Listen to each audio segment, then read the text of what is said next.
সোনালী রোদের আলোয় বিছানায় জড়ানো সাদা চাদর, আর তাতেই মোহময়ী রূপে ধরা দিলেন অভিনেত্রী ও মডেল নেহা। সদ্য বেশ কিছু সাহসী ছবি পোস্ট করে নেট পাড়ায় তোলপাড় সৃষ্টি করেছেন এই তারকা।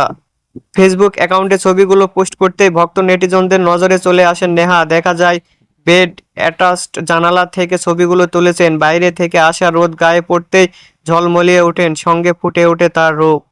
ক্যামেরাতে হাসি মুখে পোজ ছিল অভিনেত্রী, তবে একটি ছবিতে তার উন্মুক্ত পিঠের উপর আঁকা লম্বালম্বি নান্দনিক ট্যাটু বেশ স্পষ্ট হয়ে উঠেছে।